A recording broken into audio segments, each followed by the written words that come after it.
Before we begin, subscribe for more chilling stories and tell me which city you're watching from. I'd love to know.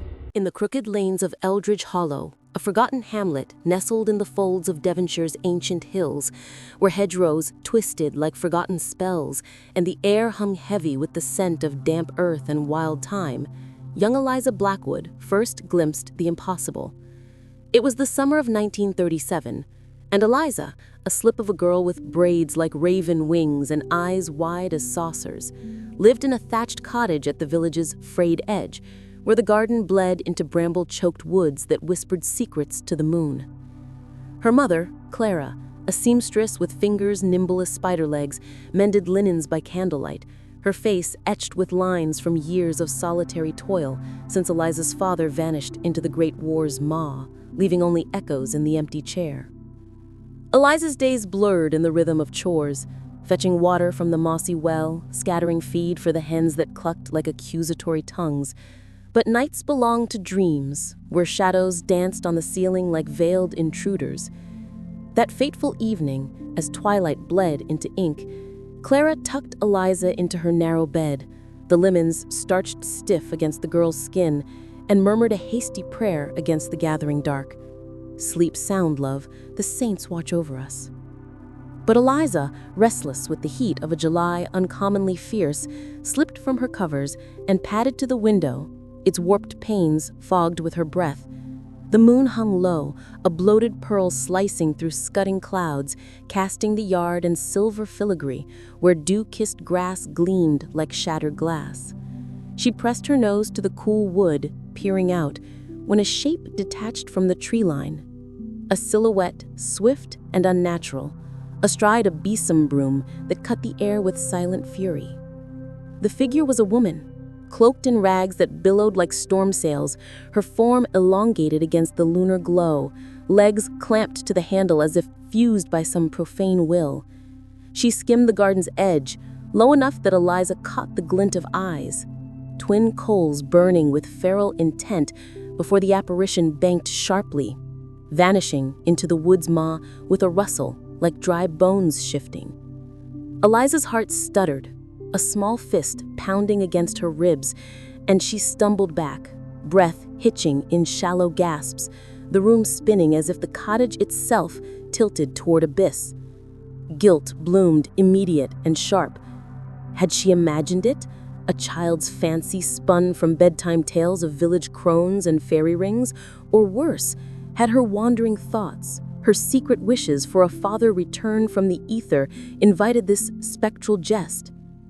She crawled into bed, pulling quilts to her chin, but sleep came fitful, laced with visions of broomsticks scraping the roof like insistent fingers, and whispers threading through the cracks, soft, sibilant calls of her name, Eliza, Eliza, laced with a hunger that coiled in her belly like bad milk.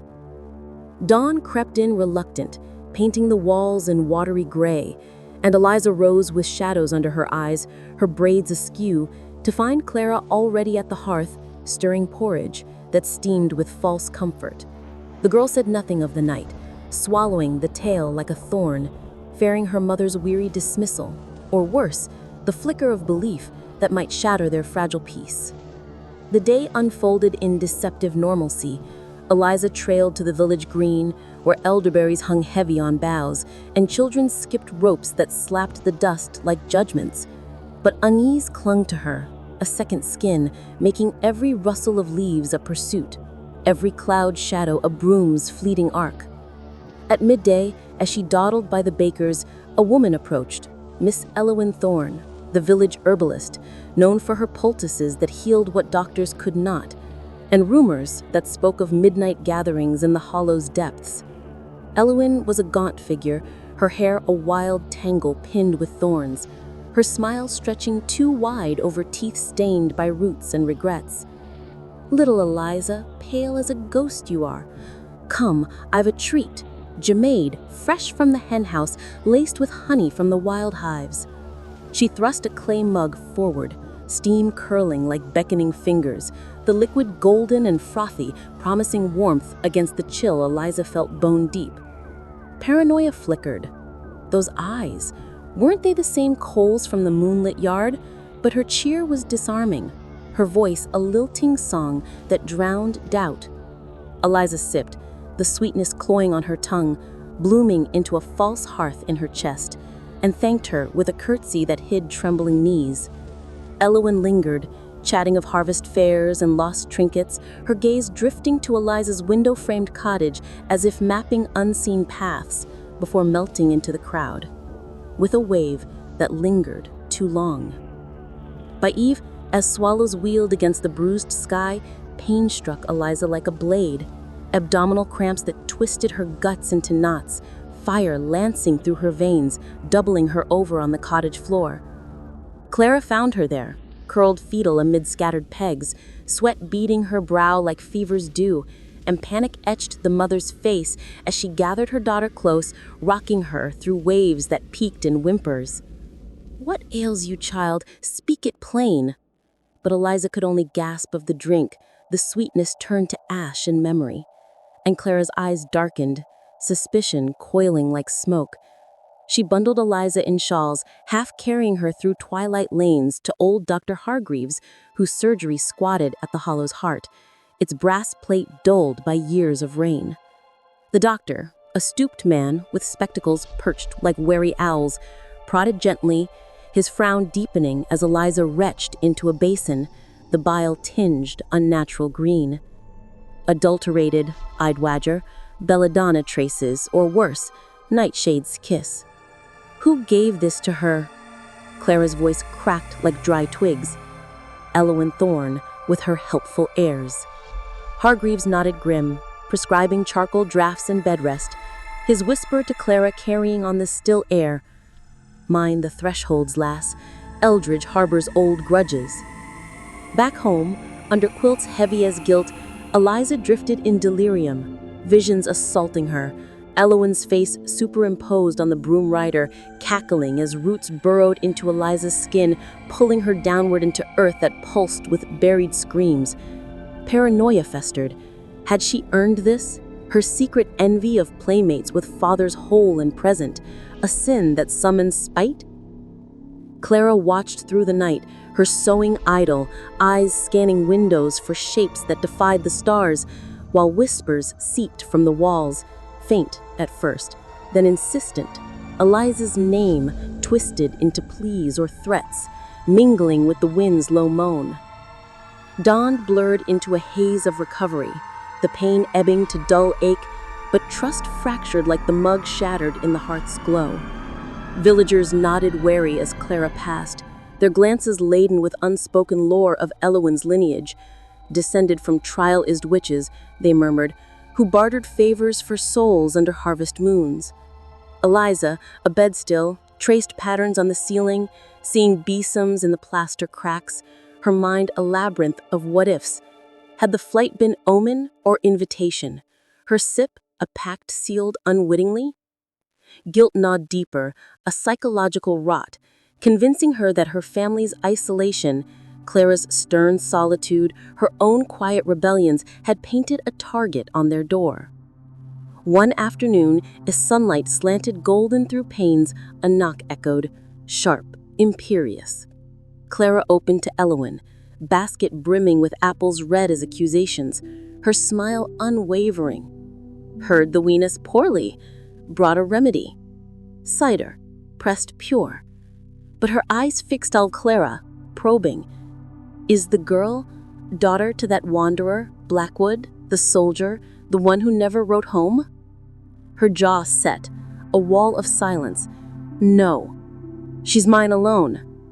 The word landed like a gauntlet, and Elowen's smile faltered, a shadow crossing her features like cloud over moon, before she retreated with a curt nod, the basket left on the step like an unclaimed offering. That night, as Eliza blozed, a flutter at the window drew her gaze. A moth, enormous, wings veined like withered hands, tapping insistently, its eyes mirroring Elowen's coals. Fear surged, paranoia whispering that the insect was Scout, harbinger of flights renewed, and Eliza bolted upright, screaming, until Clara rushed in, banishing it with a broom that now seemed profane in her grip. Vigilance hardened then, doors bolted at dusk, windows latched with iron pins salvaged from the smithy, no gifts accepted from beyond the hedge. Clara scoured the garden for signs, wilted blooms in circles, feathers arranged in arcane stars, and Eliza, stronger now, helped, her small hands trembling as they unearthed a knotted cord buried shallow, pulsing faintly with residual malice. Whispers persisted, threading through dreams where Eliza rode the besom herself, winds tearing at her braids, Elowen's laughter echoing as the hollow below shrank to a pinpoint of light. Guilt twisted sharper. Had her father's absence cursed them, his ghost a lure for vengeful spirits, or was it her own unspoken longing, a crack through which darkness poured? As August waned, leaves curling brown at edges like scorched pages, the family clung to routine, but the air thickened with anticipation. Each creak of settling beams, a footfall on the roof. September's chill descended on Eldridge Hollow like a shroud, frosting the thatch and turning breaths to ghosts that lingered in the air. Eliza, her cheeks were gaining a fragile rose, ventured outdoors once more, but caution shadowed her steps. Eyes darted to treetops where branches clawed the sky like desperate fingers. Clara's vigilance bordered obsession. She etched crosses into door frames with a paring knife, their white scars glowing faintly in candlelight, and boiled water from the well thrice over, murmuring wards against unseen taint. The village pulsed with subdued life. Harvest carts rumbling past, laden with sheaves that rustled like conspirators. But whispers followed the Blackwoods now, tales of Elowen's affront rippling through the pub's smoke-hazed corners, fueling glances that prickled Eliza's nape like nettles. Paranoia burrowed deeper into the girl, convincing her that every villager's smile hid thorns, that the hollow's very soil conspired, roots twining toward their doorstep in subterranean plots. Nights grew restless, sleep a shallow pond skimmed by apparitions. The broom rider circling closer, her cloak unraveling into threads that snagged Eliza's trains, pulling her toward wakes where she gasped awake, sheets sodden with terror sweat. Guilt compounded, a psychological vice. Had her innocent sip betrayed them? A child's curiosity the key that unlocked perdition? Or did her father's spectral absence weigh heavier, his unburied memory a beacon for those who trafficked in loss? One fog-shrouded morn, as mist cloaked the hills in veils that muffled sound, Eliza slipped to the garden's edge, drawn by compulsion she couldn't name, her bare feet sinking into loam that yielded too easily, as if eager to swallow. There, half buried amid foxgloves, nodding like hooded informants, she found it. A doll, crude as sin, stitched from her own discarded smock, its eyes buttons pilfered from Clara's sewing box, staring sightless yet accusatory. A thorn pierced its belly, black ichor seeping where blood should, and as Eliza touched it, a jolt raced up her arm, cold fire that whispered her name in Elowen's timber, promising pains renewed. She fled inside, hurling the effigy into the hearth where flames devoured it with unnatural hunger, sparks leaping like triumphant eyes. Clara, witnessing the blaze, paled to alabaster. Enough. We call on higher arms. That eve, as dusk bled crimson across the horizon, she summoned Father Whitaker from the stone kirk atop the hill, its spire a skeletal finger accusing the clouds. The priest arrived on a bicycle that wheezed like labored breath, his black robes swirling, face creased with the weight of confessions long held. Over weak tea, Clara recounted the visions, the tainted draft, the probing question that hung like a noose. Elowen's query of paternity, as if seeking leverage in Eliza's fractured lineage. Whitaker's eyes shadowed, crossing himself with deliberate gravity. Old blood runs deep here, in the hollow's veins. Thorn's folk dance with shadows when Cromwell's irons cooled. A novena, then, 9 nights of unyielding plea. But mind your hearts, doubt is the devil's wedge. He blessed the cottage with aspergillium spray, water hissing on embers like quenched malice, and departed into the fog, leaving behind a chaplet of olive beads that clicked like counting sins. The novena began at vespers. Clara and Eliza kneeling on rush mats worn to threads, the air thick with incense that curled like protective serpents. Prayers rose in unison, Latin cadences weaving a barrier against the night. Ave Marias tumbling like river stones, Paternosters anchoring like roots. Eliza's voice faltered at first, guilt choking her throat, visions flashing, her father's face superimposed on the broom rider, pleading forgiveness for abandonment. Elowen's cackle harmonizing with wind that rattled panes like frantic supplicants. But as days folded into nights, rhythm took hold, the words a metronome against chaos, eroding paranoia grain by grain. On the third eve, as candles guttered low, a hush fell profound, the hollow outside holding breath. Eliza glimpsed through the curtain, a shape in the garden, broom aloft, circling slow, its rider's eyes locking on hers through glass, promising descent. Fear surged, a tidal claw, but Clara's grip steadied her, prayers redoubling, and the apparition wavered, dissolving into motes that drifted harmless on breeze. Relief cracked Eliza's facade, tears spilling hot, mingling guilt with fragile hope. Perhaps faith mended what curiosity rent, stitching wounds unseen. Yet doubt lingered, a whisper in her mind. Was the retreat true vanquish or sly regrouping? The fifth eve brought storm, thunder cracking like divine ire, rain lashing the thatch in sheets that drummed relentless. Power failed, plunging the cottage to primal dark, and Eliza huddled close to Clara, beads slipping through fingers slick with dread. Sussurri invaded then, Elowen's voice, insidious, threading through gale. Daughter of none, child of voids, come ride the winds, taste the stars' bite. Paranoia peaked, Eliza's mind fracturing into shards where she saw herself mounted, soaring over the hollow, father's ghost waving from below in spectral farewell, guilt's weight lifting in euphoric terror. She screamed, clawing at illusions, until lightning illuminated Clara's face, fierce, unyielding, and the prayers surged louder, a chorus defying tempests.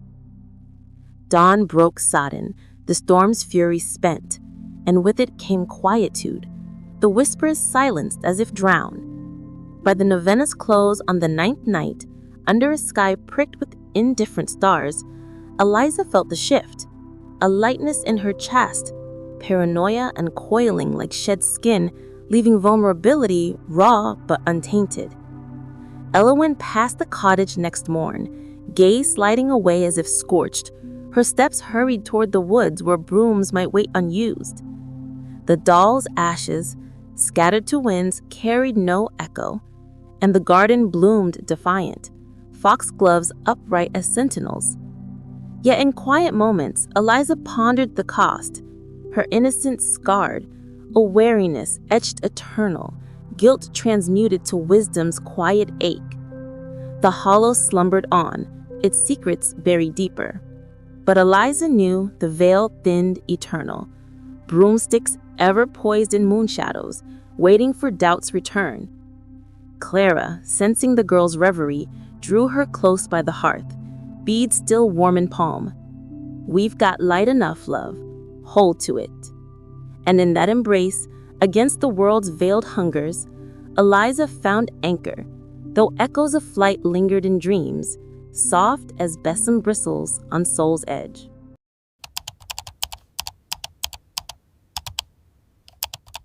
In the wind-lashed croft of Glenferrie, a desolate glen cradled in the rugged spine of the Scottish Highlands, where peat bogs swallowed footsteps and the heather bled purple under perpetual twilight, young Fiona MacLeod sought refuge in her mother's bed as shadows lengthened into claws.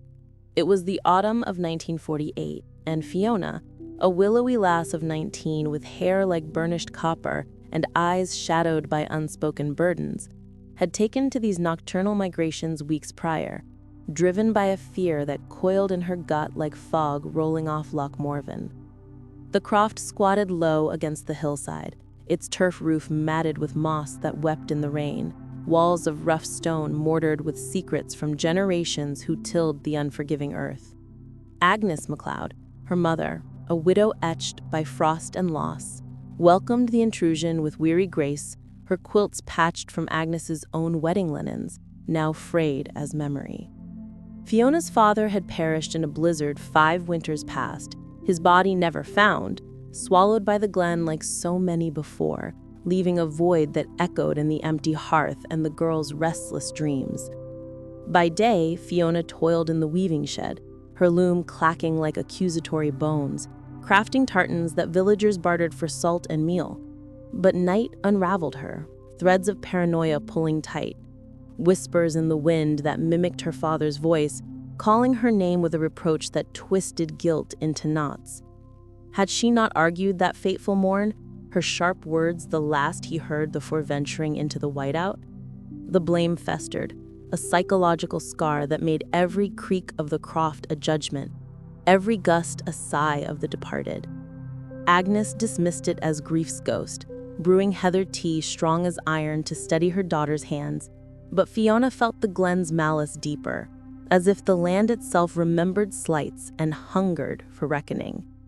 Lately, the unease sharpened, objects misplaced, a thimble vanishing from the work table, reappearing in the peat bucket with soil caked beneath. Scratches on the doorframe, faint as lovers' nails, but too deliberate for beast or branch. Villagers in the kirk at Glenferry's Kirkton spoke in hushed tones of the widow Greer, a reclusive crone who dwelt in a bothy across the burn, her silhouette glimpsed gathering nightshade under full moons, eyes like polished jet that stripped souls bare. Fiona had crossed her once on the track, the old woman's basket brimming with roots that pulsed faintly, and Greer's gaze had lingered, probing, as if unearthing the girl's buried shame. "Heavy heart, lass? The glen listens." The words clung like burrs, fueling nights where Fiona bolted awake, sweat slick, convinced of eyes upon her through the thin walls. Thus, she fled to Agnes's chamber, the air thick with lavender sachets meant to ward dreams, the iron bedstead groaning under their shared weight. That eve, as October's chill seeped through chinks like insidious fingers, they settled early, the peat fire banked low in the grate, its embers glowing like watchful eyes. Agnes murmured a bedtime psalm, her voice a gravelly anchor, "The Lord is my shepherd," while Fiona clutched the eiderdown, her pulse a frantic tattoo against the ticking of the mantel clock. Sleep came grudging, fragmented by visions, her father stumbling through snow, arms outstretched, mouth forming her name in silent accusation, guilt's weight pressing her chest until breath stuttered. The hour crept toward 2, when the world thins and spirits thicken, and Fiona stirred from uneasy slumber, ears pricking at a sound beyond the window. Footfalls, soft and deliberate, crunching the frost-rimed gravel of the yard like teeth on bone. Her heart lurched, a cold bloom in her throat, and she lay rigid, willing it illusion. But the steps circled, methodical, drawing nearer the casement with its warped oak frame and panes bubbled from ancient glass. Then came the scrape. Nails, long and unyielding, raking the wood with a rhythm that mimicked heartbeat, slow and insistent, as if testing the barrier between worlds. Paranoia surged, hot and blinding. Was it Greer, summoned by Fiona's unspoken sins, or her father's wraith come to demand atonement for words that hastened his end? Sweat beaded her brow, the air turning leaden, pressing against her lungs like a shroud's fold. Agnes stirred beside her, breath-catching, and Fiona's gaze flicked to the window, where moonlight sliced through clouds in silver blades, illuminating fenestas in the ill-fitting shutters, gaps narrow as accusations.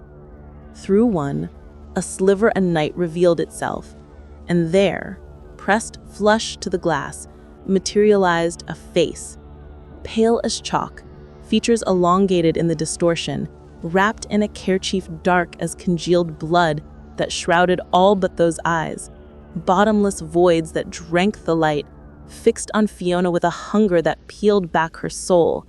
The mouth curved in a rictus smile, teeth glinting like shards of ice, and the air grew fetid, laced with the rot of bog water and something sweeter, like overripe berries masking decay.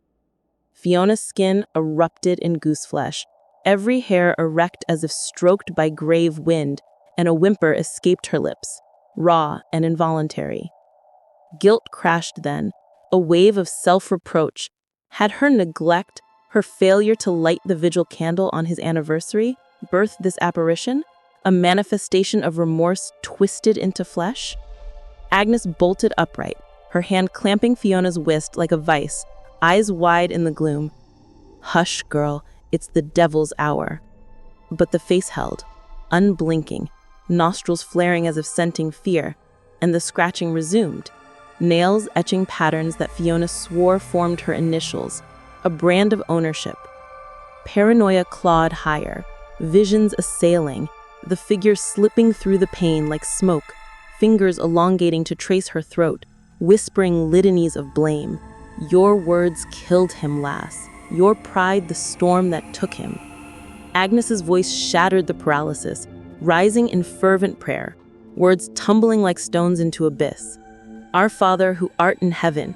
She thrust a hand toward the window, palm out, voice stealing to command. "In the name of God Almighty, be gone from this threshold, return to the pit that spawned you." The invocation hung, vibrating the air, and the face recoiled, features contorting in a snarl that bared gums black as peat before dissolving into shadow, leaving only smears of frost where breath had fogged the glass. Fiona gasped, chest heaving, the room spinning back to solidity, but relief curdled sleft. Minutes later, a new assault. The latch rattled, metal groaning under pressure, the doorframe shuddering as if shoulders leaned against it, testing, probing for weakness. Wood creaked in protest, splinters whispering a fracture, and Fiona imagined the thing's form beyond, hunched, insistent, its care-chief slipping to reveal hair like writhing serpents. Paranoia whispered insidious. Let it in, face the guilt head-on, or flee ever into madness. Agnes redoubled her prayers, rosary beads clicking like loaded chambers, drawing Fiona into the chant, their voices weaving a fragile net against the onslaught. The assault persisted, latch twisting with mechanical spite, hinges sighing like the damned. But dawn's first herald, the rooster's defiant crow from the byre, split the night and silence fell absolute, the pressure lifting like a spell broken. They clung through the remnants, breaths sinking in ragged harmony, until gray light filtered through, painting the chamber in reluctant hues. Fiona rose on trembling legs, Agnes at her side, and they approached the window, hearts pounding anew. There on the sill's inner ledge, fingerprints smudged the wood, long, tapered, ending in points that scored faint lines, as if claws had retracted in haste. Outside in the mud churned soft by night's dew, prints marred the earth. Bare feet, toes splayed unnaturally wide, leading from the tree line to the casement and back, deep impressions that spoke of weight beyond mortal frame. Fiona traced one with a quivering finger, the soil cold and clammy, and a shiver racked her. Guilt's echo, or warning of pursuits renewed. Agnes crossed herself, muttering wards, but Fiona's mind reeled, the glen's vastness closing in, paranoia seeding doubt. Had prayer truly banished it, or merely postponed the reckoning? The witch's gaze now etched in her marrow, waiting for vulnerability's crack. Morning broke pallid over Glenferrie, the sun a feeble lantern struggling through low scud, casting the croft in shades of slate and sorrow. Fiona moved through dawn's chores like a specter, her hands mechanical on the butter churn, dashers slapping cream into submission while her thoughts churned darker currents, those prints, indelible as sin, mocking her fragile sanctuary. Agnes scoured the threshold with lye and salt, her scrubbing fierce as exorcism, but the air retained a pall, heavy with the residue of intrusion, every glance toward the window evoking that pallid visage, eyes like voids that replayed in Fiona's skull. Guilt gnawed relentless, psychological barbs hooking deeper. The apparition's smile, wasn't it her father's reproach made manifest, twisted by the Glen's ancient spite into this harrying form? Had her unspoken confession, whispered to the lock on moonless nights, begging forgiveness for that final quarrel, invited judgment from realms where widows like Greer trafficked in souls? The village stirred distant, a lowing of cattle and clang of kirk bells summoning faithful to matins, but Fiona shunned it, paranoia convincing her that eyes followed from every gable, whispers carried on the burn's murmur naming her complicit. By noon, as mist burned off to reveal the hillside's scarred flanks, a knock echoed, tentative at first, then insistent, drawing Fiona to the door with pulse racing. There stood Mrs. Drummond, the postmistress from the Kirkton, her basket laden with scones wrapped in cloth, face creased with neighborly concern. "Heard tell of night frights, lass. Brought a bit of comfort, oatcakes, fresh from the oven." But her eyes flicked to the window, lingering on the scored sill, and Fiona hesitated, the offering suddenly suspect, laced with the same probing hunger as Greer's gaze. Paranoia flared. Had Drummond seen the prints, spread word of MacLeod weakness, summoning further trials? She accepted with murmured thanks, but as the woman departed, a feather escaped the basket, black as raven's wing, drifting to settle at Fiona's feet like an omen. That afternoon, solitude amplified dread. Agnes ventured to the market cart for wool, leaving Fiona alone with the Crofts creaks and the Glen's watchful hush. She paced the chamber, tracing the fingerprints with fingertips that burned, visions assaulting, the witch materializing in mirrors, her kerchief unraveling to reveal Fiona's own face, aged and accusatory, mouthing sins long buried. Guilt twisted into hallucination, the churn's rhythm becoming footsteps circling anew, the loom's threads snagging like nails on wood. Desperate, she lit candles at the makeshift altar, beeswax dripping like tears, and knelt in fervent plea, but whispers intruded, sibilant through the walls. "Fiona, daughter of pride, your tongue the blade that felled him." The voice was Greer's, gravel over silk, laced with paternal timbre, eroding resolve until tears blurred the flames. Dusk fell early, bruising the sky violet. Agnes returned laden with skeins and suspicion, her tales of village murmurs. Greer's boathy smoke curling unnatural green, a lamb gone missing from the laird's flock, stoking the fire of their shared vigil. They barred the door with oak beam, windows shuttered tight against the encroaching gloam, and supped on cold porridge by rushlight, words sparse as they skirted the unspoken terror. Night deepened, the clock's chime marking 2 with solemn toll, and Fiona tensed in the bed's embrace, Agnes's arm a bulwark across her waist. Silence stretched taut, broken only by the burn's distant gurgle, until the yard stirred, gravel shifting under weight, steps padding with predatory grace. Fiona's breath hitched, eyes squeezing shut against inevitability, but the scratching came swift, nails raking glass now, the pain vibrating like a drum skin stretched over void. Through frestas, the face reappeared, closer, distorted larger by proximity, kerchief askew to reveal locks matted with bogweed, mouth working in silent incantation that fogged the barrier with breath reeking of earth and regret. The air thickened anew, oppressive as crypt lid, and Fiona's skin prickled, every nerve alight with supernatural charge, shadows in the corners coiling like smoke, whispers coalescing into chorus, "Confess, lass, or join him in the white." Paranoia peaked, convincing her the witch was extension of self, guilt incarnate, come to drag her under, and she thrashed against quilts, a cry building in throat.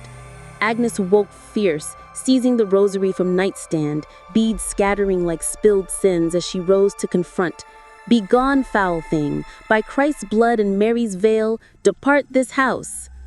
Her command boomed, laced with Highland steel, and the face pressed harder, nose flattening against glass, eyes dilating to eclipse whites, but the pain held, frost spiderwebbing from the touch. Then the latch assaulted, frantic twists, wood groaning as if breathing agony, the frame bowing inward with cracks that spidered like veins.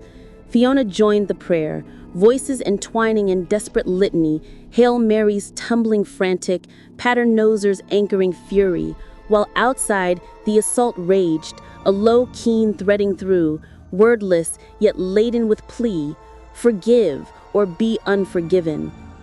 Visions battered Fiona, her father at the door that blizzard morn, face gaunt with cold, her retort, "Stay, ye fool, or go and freeze," echoing as he turned, the witch's form overlaying his, merging blame with the supernatural, guilt's alchemy birthing horror.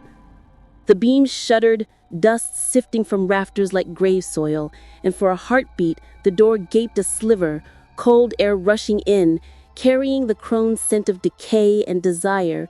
But Agnes lunged, slamming it shut, her body braced against the wood, prayers escalating to roar. The rooster crowed untimely, roused perhaps by tumult, its challenge split in night like dawn's axe, and the pressure vanished, latch falling still, steps retreating into hush. They collapsed entwined, sobs racking Fiona as release warred with residue dread, the chamber reeking of sweat and sanctity. Dawn gilded the glen in reluctant gold, revealing fresh depredations, deeper gouges on the sill, prints multiplied in the yard, circling wider now as if mapping siege. Agnes summoned the minister from the kirk, old Reverend Bain. His arrival on foot through mist, a benediction, face stern under white thatch, he circled the croft, aspergillum in hand, water hissing on thresholds like quenched malice, his mutter of psalms weaving wards against the veil's thinness. Greer's kin to the old covens, burned out but not extinguished, salt the paths, burn rowan at the lintels, and face your shadows within, lass, unspoken sins feed the dark. His words pierced Fiona, guilt surfacing raw, and that eve, by the hearth glow, she confessed to Agnes, the quarrel's barbs, the unlit candle, the luckside pleas that perhaps summoned spite. Tears mingled in shared embrace, absolution's balm easing psychological thorns, though paranoia lingered, a whisper, is confession chain or lure? Nights following blurred and fortified routine, rowan branches lashed to eaves, their red berries like warding eyes, salt lines traced at every ingress, crunching underfoot like brittle vows. Greer passed once on the track, gaze sliding away scorched, but Fiona felt the pull, supernatural tether humming faint, apparitions fading to dreams where the witch's face softened to her father's, offering hand in forgiveness. The glen slumbered uneasy, its bogs holding grudges deep, but in the croft's harsh warmth Fiona found fragile peace, guilt transmuted to vigilance, horror to hearth tale. But on still nights, when wind sighed through cracks, she wondered if the window ever truly cleared, or if eyes waited eternal, patient as the highland stone, for doubt's return to shatter glass.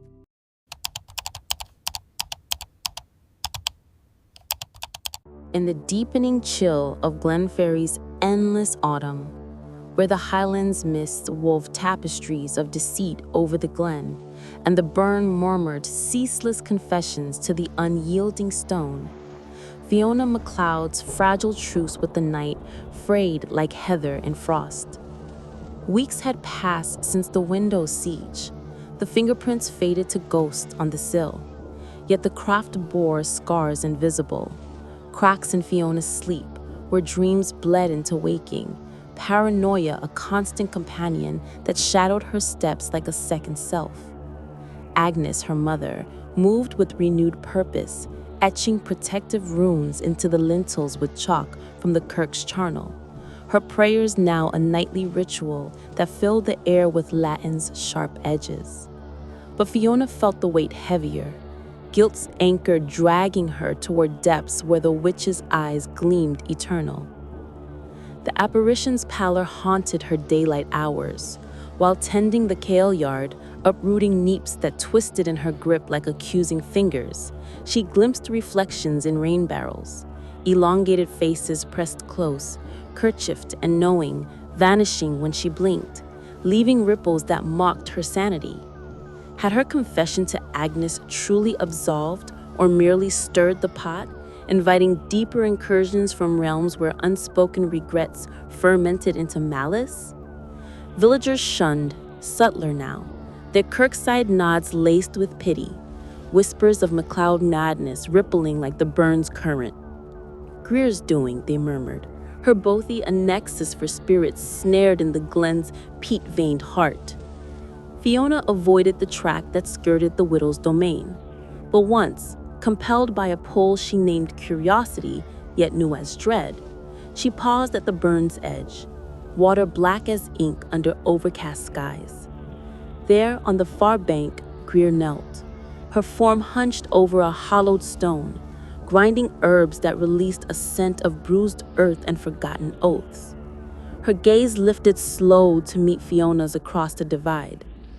No words passed, only that stare, probing, amused, as if the crones savored the girl's unraveling, her lips curving in the ghost of that rictus smile.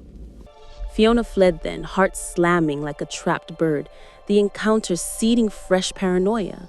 Was Greer puppeteer to these hauntings, or conduit for Fiona's own psyche, guilt manifesting as this relentless horror?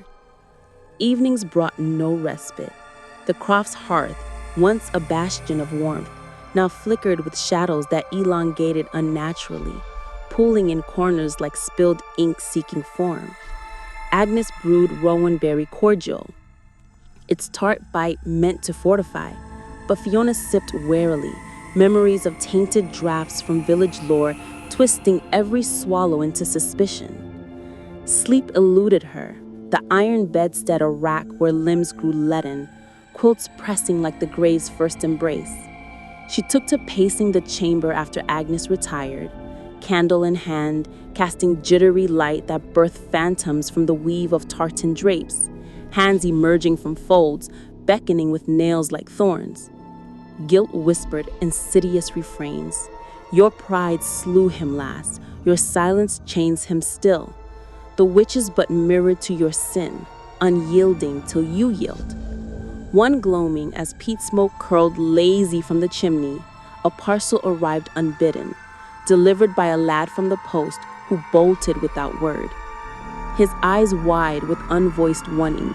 Inside, wrapped in oilskin, lay a kerchief dark as the crone's, frayed edges embroidered with threads that shimmered faint, depicting a noose of thorns around a heart. Fiona's fingers burned at the touch, visions assaulting, her father ensnared in brambles, face contorted in the blizzard's howl, the kerchief binding his eyes as Greer cackled from the storm's heart. She hurled it into the flames, watching fabric curl and blacken, but embers flared green for an instant, releasing a sigh that fogged the window, breath not her own, carrying the bog's fetid promise. Agnes found her there, knees drawn to chest, and drew her close without question, the shared silence a fragile dam against the flood. That night, resolve hardened. Fiona claimed the old trunk from the loft, its brass hinges groaning like reluctant gates, unearthing her grandmother's chaplet, beads of bog oak, smoothed from decades of pleas, inscribed with wards against all ills without form or mercy. Agnes nodded approval, her own rosary complementing the relic, and they vowed dual vigils, holy water vials at each bedside, drawn from the kirk's font and blessed under Michaelen's moon, to be dashed at first sign of trespass. Yet, as the clock chimed midnight's somber knell, Fiona lay alone in her chamber, insisting on reclaiming solitude, a test of metal against fear's erosion. The air thickened with anticipation, every tick a countdown to intrusion. The quilt settled heavy, fibers adhering to skin as if woven with invisible barbs, her body sinking into the mattress like quicksand, claiming the unwary. Paralysis crept insidious, limbs unresponsive, chest compressed by an unseen yoke that mimicked drowning in the lock's depths. Paranoia bloomed full. This was no dream's prelude, but the witch's return, formless yet palpable, coiling through floorboards like root systems seeking purchase. The door, left ajar for air, faint mercy, yawned wider in the gloom, hinges silent as complicity. And from the threshold insinuated a presence, shadow first, amorphous and probing, tendrils questing across the rug like smoke from a poisoned pipe. It coalesced slow, gaining edges, a silhouette tall and gaunt, kerchiefed head tilting as if listening to her pulses' frantic Morse, arms unfolding from torso with joints that popped like cracking ice. Her mind screamed, body mute, guilt surging in waves. Had reclaiming her room invited this, a hubris echoing the quarrel that doomed her father? The figure advanced, floorboards yielding without a creak, its form blurring at margins as if woven from the night itself. Eyes materializing last, those voids, now flecked with embers of paternal reproach, fixing on her with the weight that peeled sanity layer by layer. Whispers threaded the paralysis, voiceless, yet resonant in her skull. Linger, child of thorns, taste the endless cold you wrought. The air soured, laced with the burn's decay and something personal, a scent of her father's pipe tobacco, twisted into accusation. Fiona's lips moved in silence first, grandmother's orisons surfacing fragmented. From all malice incorporeal, shield this soul. But the words gained traction, a spark against the opiate haze, her voice emerging hoarse, deliberate, each syllable a lever prying at the bonds. The invocation built, Fiona's murmur swelling to incantation, beads clutched in fists like lifeline against the tide, the chaplet's oak warm as if infused with ancestral ire.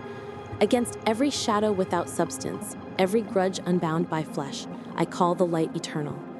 The figure halted, inches from the bed's edge, its silhouette quivering as if struck by unseen wind, tendrils retracting like scorched vines, but the pressure endured, quilts fusing tighter to her form, the mattress of vice squeezing breath to whispers. Paranoia clawed inward, visions fracturing her resolve, the witch's features sharpening to her father's, gaunt cheeks hollowed by frost, mouth forming pleas twisted to curses. Your fault, lass, your unyielding tongue the gale that buried me. Guilt's venom coursed hot, convincing her this torment was deserved penance, a spectral tribunal where confession meant surrender, not salvation. Yet the prayers anchored, words cadencing like hammer on anvil, forging cracks in the oppression's shell. The presence loomed closer, a chill radius expanding, frost rhyming the bedposts in filigree patterns that depicted thorny crowns, its whispers countering now, audible, sibilant as wind through reeds. Stay woven, daughter of voids, your regrets my eternal weave. Fiona's chest heaved against the weight, tears pricking eyes that refused to close, the room contracting to this duel, her litany a flickering torch, the entity's hunger and encroaching frost. Hours blurred in the standoff, clock forgotten in the timeless hour between dog and wolf, sweat beading her brow despite the cold that numbed extremities, her voice raw but unbreaking, grandmother's words evolving in desperation, adding pleas for her father's rest, for the Glen's buried angers to subside, each verse peeling layers from the paralysis until sensation returned, prickling like thorns withdrawing. The figure wavered then, edges fraying into mist, kerchief slipping to reveal not flesh, but void, a maw that exhaled sighs of unslaked thirst, eyes dimming from embers to ash. With a final guttural keen, like bog air escaping peat, it recoiled, dissolving through the door's aperture, leaving the chamber hollowed, air rushing back in gusts that rattled panes and stirred curtains like startled breaths. Fiona bolted upright, quilts sloughing free as shed skin, sobs racking her frame in cathartic release, the chaplet slick in palm, beads etched deeper by her grip. Dawn infiltrated slow, gray light seeping through chinks to banish remnants, frost melted to dew on wood, shadows retreating to mere absence, and she stumbled to Agnes's door, collapsing into embrace that smelled of rowan and resolve. No words needed, mother's arms conveyed understanding, the shared vigil's extension into daylight's fragile armor.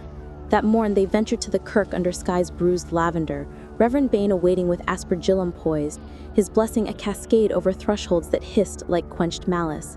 He pressed a phial of chrism into Fiona's hand, oil scented with myrrh that burned tongue-tip with sanctity, murmuring of persistence.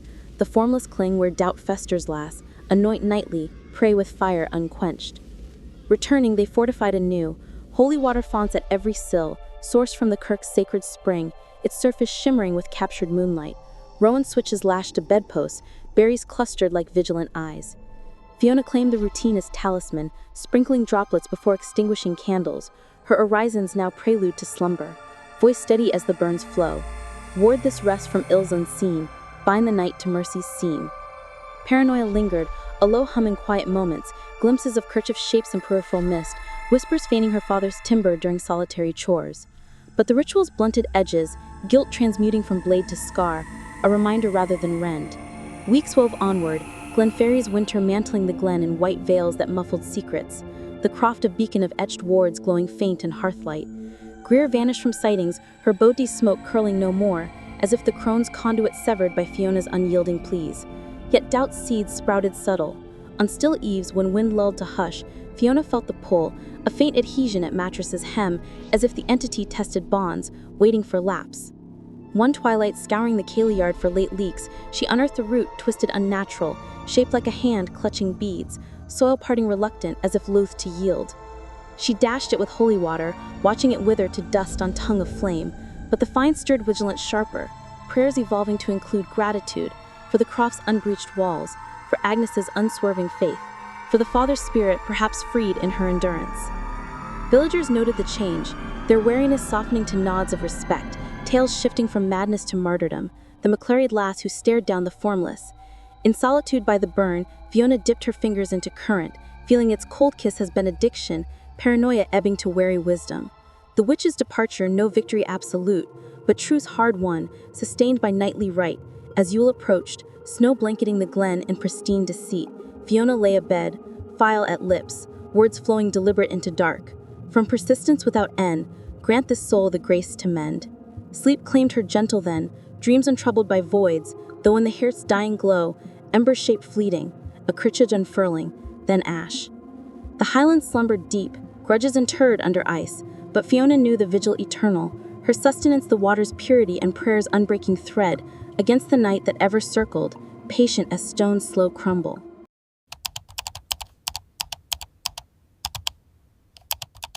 In the shadowed hollows of an old stone cottage on the misty moors of Yorkshire, where the wind whispered secrets through the heather, lived Elias Hawthorne with his family.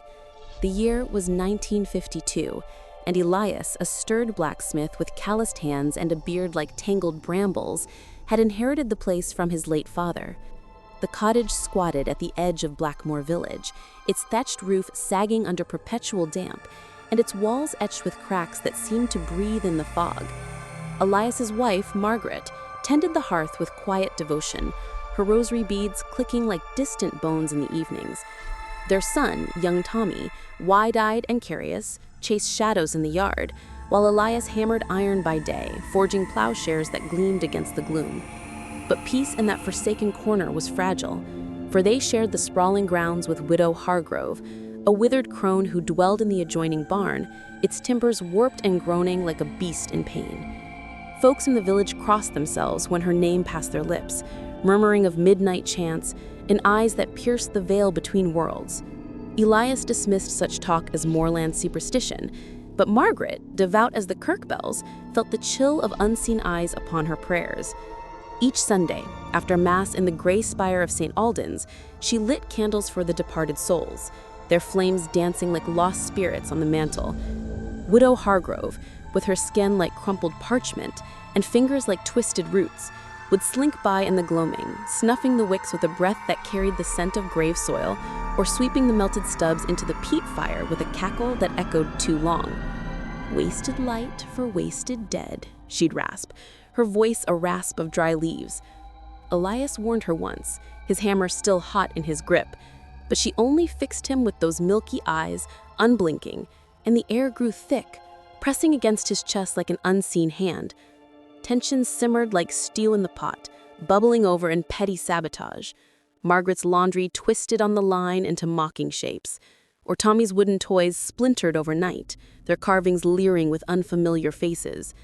Elias bore it with gritted teeth, his faith in hard work a bulwark against the creeping unease.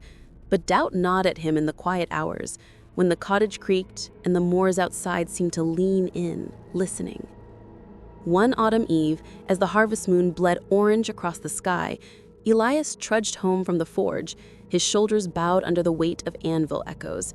The air hummed with the scent of damp earth and something sharper, like brimstone veiled in rain. Margaret met him at the door, her face pale as whey, clutching a rosary that trembled in her fist. "She's at it again, Elias," she whispered, her voice fraying at the edges. "The candles, gone before the Lord's Prayer ended." He grunted, wiping soot from his brow, and stepped inside to the hearth's feeble glow. There, in the corner where shadows pooled like ink, sat Widow Hargrove, uninvited.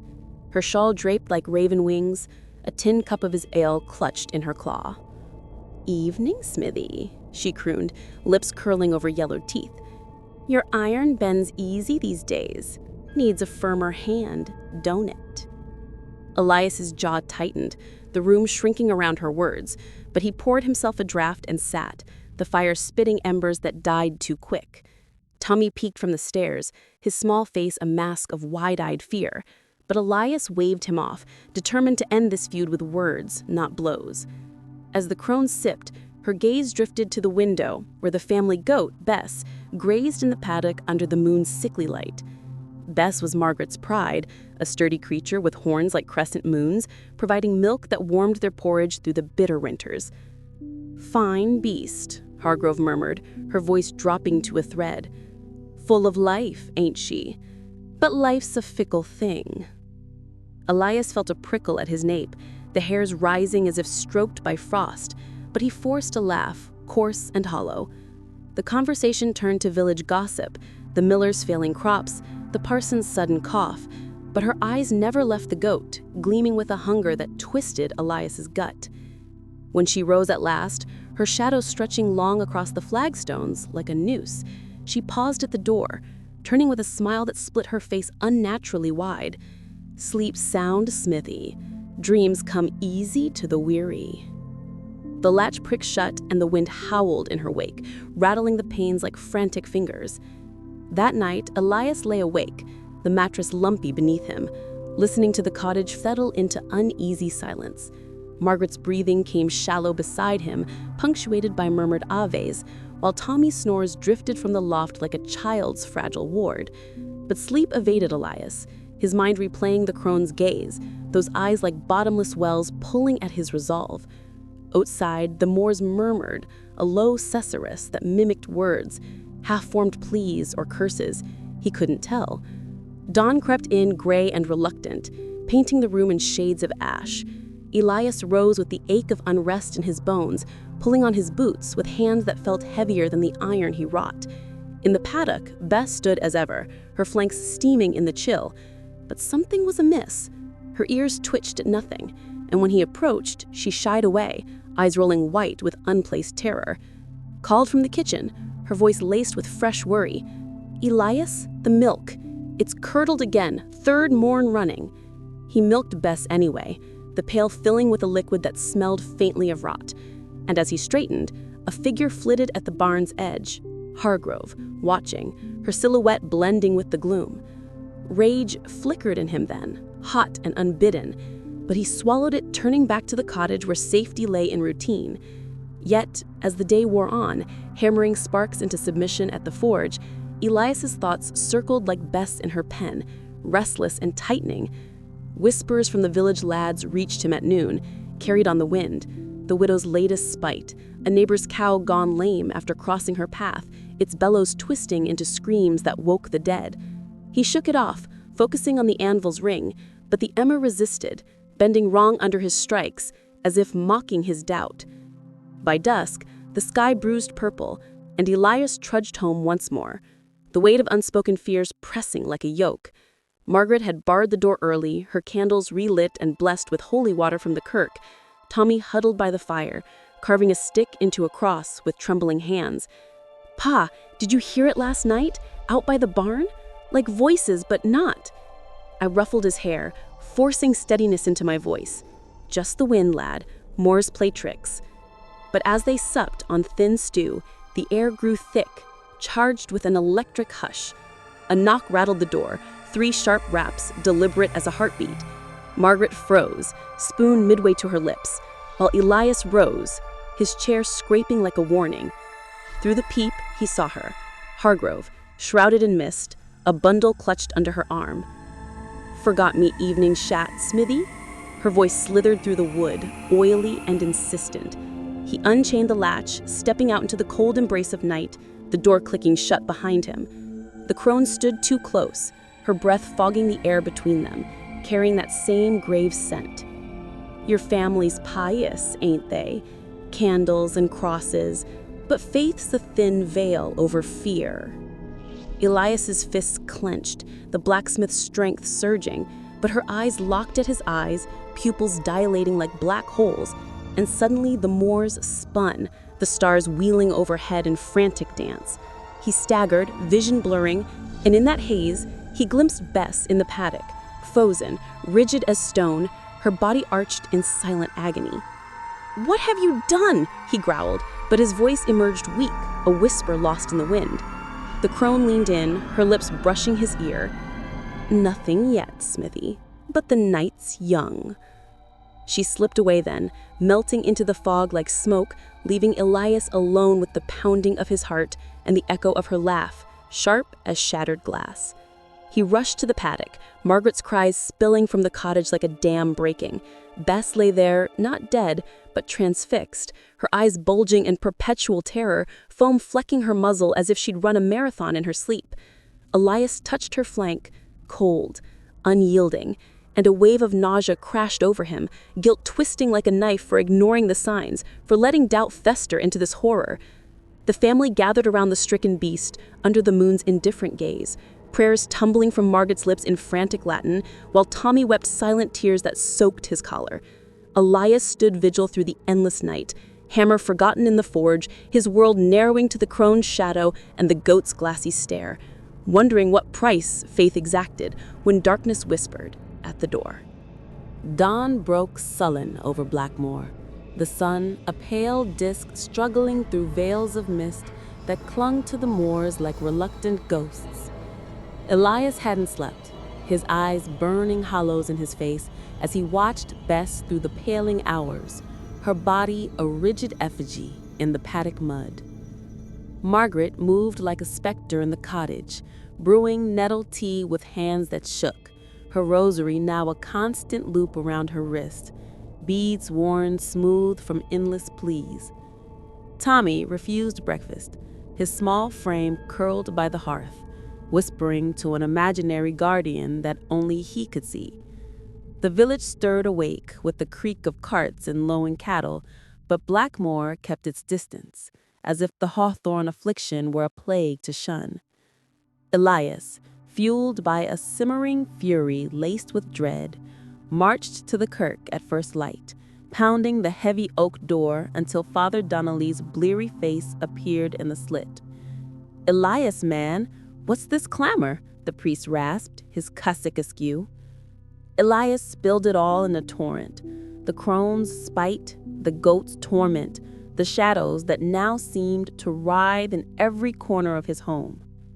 Donnelly's eyes narrowed, crossing himself with deliberate slowness. "Hargrove's kin to the old ways, lad. Coven blood, from the witch trials, they say. Salt the thresholds, burn sage from the hills, and pray, Elias. Pray like the devil's at your heels." Armed with a vial of holy water and a bundle of dried herbs that crackled like brittle bones, Elias returned as the mist burned off, revealing the moors in stark relief, their undulations hiding hollows where secrets festered. He scattered salt across the lintels, the grains glinting like fallen stars, and lit the sage in a clay bowl, its acrid smoke curling upward in lazy spirals that stung his eyes and throat.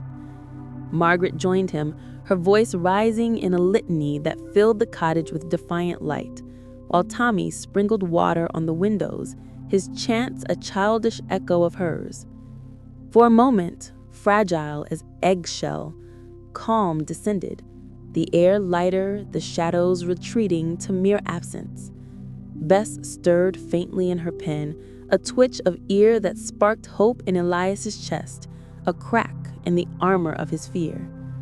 But as noon arched high, baking the thatch in unseasonal warmth, a hush fell over the land, unnatural and profound, as if the world held its breath. Elias stepped out to check the goat, his boots sinking into the soft earth, when a rustle drew his gaze to the barn. The door hung ajar, swaying on rusted hinges, and from within emanated a low hum, rhythmic and insidious, like the drone of bees trapped in amber. Heart hammering, he approached the sage's afterscent fading against a rising tide of decay. Peering through the gap, he saw her. Widow Hargrove, seated cross-legged on the dirt floor amid circles of chalk and feathers, her shawl discarded to reveal arms etched with faded runes that pulsed faintly blue. Before her, an crude altar of stones, cradled a lock of Bess's wool, twisted into a doll effigy pierced by thorns.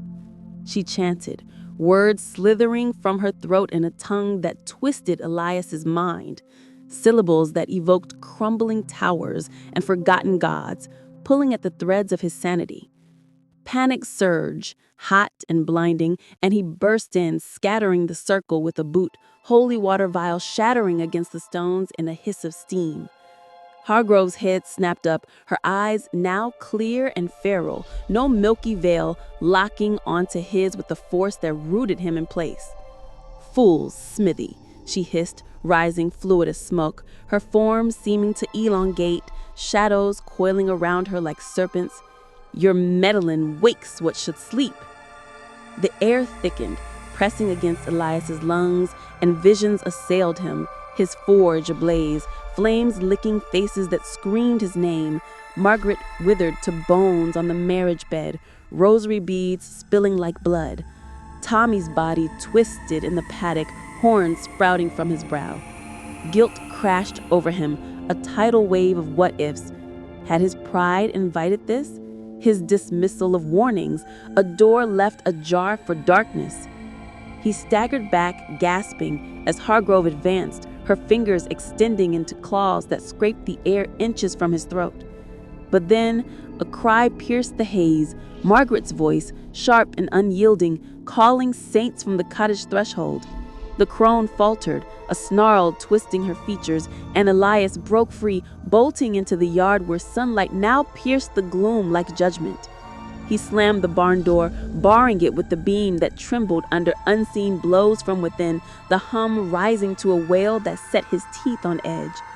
Racing to the paddock, he found Bess thrashing weakly, life flickering back into her limbs, foam subsiding to ragged breaths. Relief warred with terror in his chest, a fragile victory bought with the knowledge that the crone's malice lingered, a seed sown deep. As evening draped the moors in twilight's shroud, the family fortified their haven. Windows shuttered tight, every crevice sealed with salt and scripture. Elias took watch by the door, his hammer at hand, not for iron now, but for whatever prowled the night. Hours stretched, the clock's tick a metronome to his paranoia, shadows in the corners shifting like sly intruders. Whispers seeped through the walls, faint at first, Margaret's name twisted in mockery, then louder, laced with Tommy's laughter turned to sobs. Elias gripped the hammer, knuckles white, sweat beading despite the chill, his mind a battlefield of doubt. Was it her? Or had the fear burrowed into him, birthing illusions from guilt's fertile soil? A scratch sounded at the window, nails on glass, deliberate and slow. Drawing his gaze to the pane where fog bloomed like breath from the grave, there, pressed close, was Widow Hargrove, distorted, elongated, eyes twin voids that sucked his soul, promising oblivion in their depths. He swung the hammer, shattering the glass in a spray of shards that glittered like fallen accusations, but she was gone, dissolved into mist, leaving only the echo of her cackle and a chill that seeped into his marrow. Margaret rushed to his side, her arms encircling him in a fierce hold, while Tommy whimpered from the stairs. "We leave at dawn, Elias. to the city, away from this curse. But he knew deep in the hollow of his chest that flight was illusion. The crone's touch had marked them, a stain that followed like regret. Through the shattered window, the moor stretched endless, hiding hollows where the wind now carried fragmented chants, drawing nearer with each gust. Elias lit the last candle, its flame steady against the encroaching dark, and vowed silent war. Against her, against the shadows in his mind, against the fragile faith that teetered on abyss's edge. As midnight tolled from St. Alden's distant bell, a shape detached from the fog, not the crone, but Bess, standing tall in the paddock, her eyes no longer terrified, but knowing, reflecting the moon's cold fire. She turned her head, locking gaze with Elias through the gloom, and in that stare, he saw eternity's whisper, a promise of circles unbroken, debts unpaid. The family huddled closer, prayers weaving a tenuous web, but Elias felt the pull, inexorable as tide, drawing him toward the barn where shadows waited, patient and eternal.